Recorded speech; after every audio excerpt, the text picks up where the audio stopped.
See here, differential equation and mechanical simple harmonic oscillators next you have to learn here. So that differential equation of simple harmonic motion, that is in the form of d square y divided by dx square plus k by m into y is equal to 0. That is from the Hooke's law you have to derive, and you have to mention its solution, and that you have to write in the form of differential form of Newton's second law. For that you have to consider the diagram here. You can see that spring where the mass is applied, and here the force applied is 0, and here the force is applied, that is in the downward direction.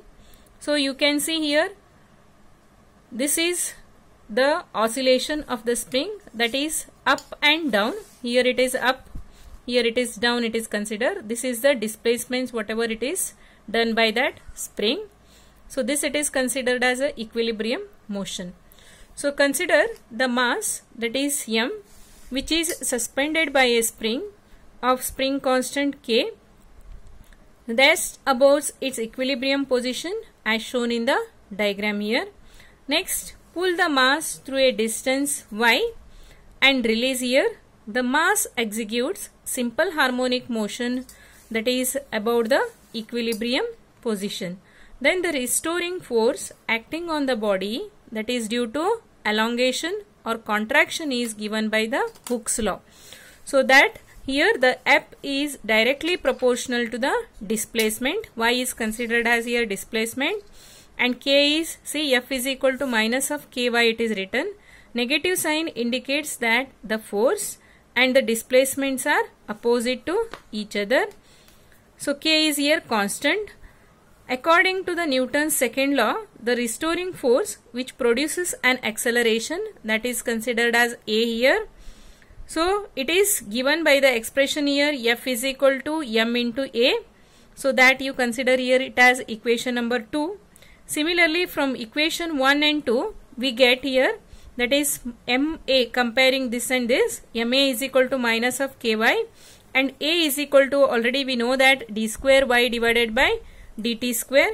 Therefore you can write here in place of A as d square y divided by dt square.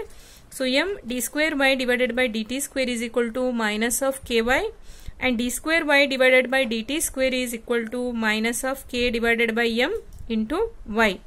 So d square y divided by dt square plus k divided by m into y is equal to 0, which is called here differential equation of the simple harmonic motion. Next, see, we know that here k by m is equal to omega square.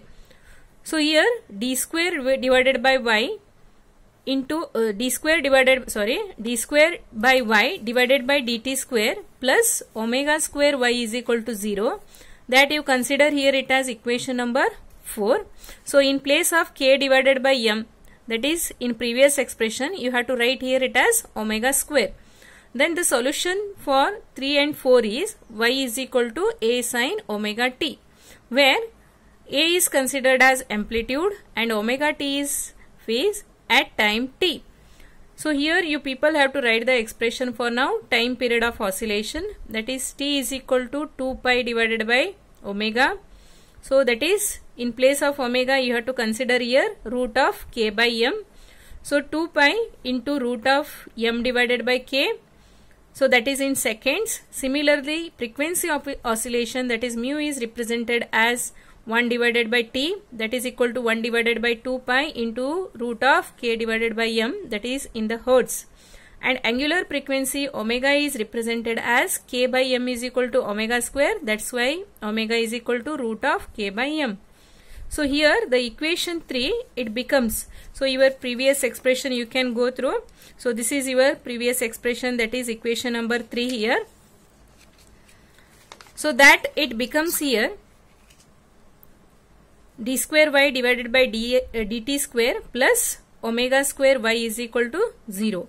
And the solution of this equation 4 is represented by the expression y is equal to a sin omega t plus pi, which represents the equation of motion for the oscillations, and A is considered as amplitude, omega t is phase at time t, and pi is here the angle.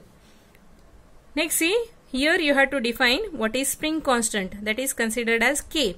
It is the magnitude of applied force that produces unit extension or compression in the spring when it is loaded within the elastic limit.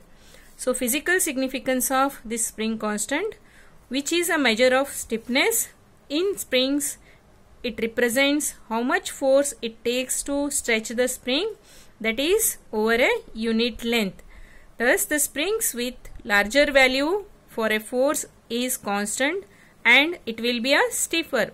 So it is called as spring constant, or it is also called as stiffness factor.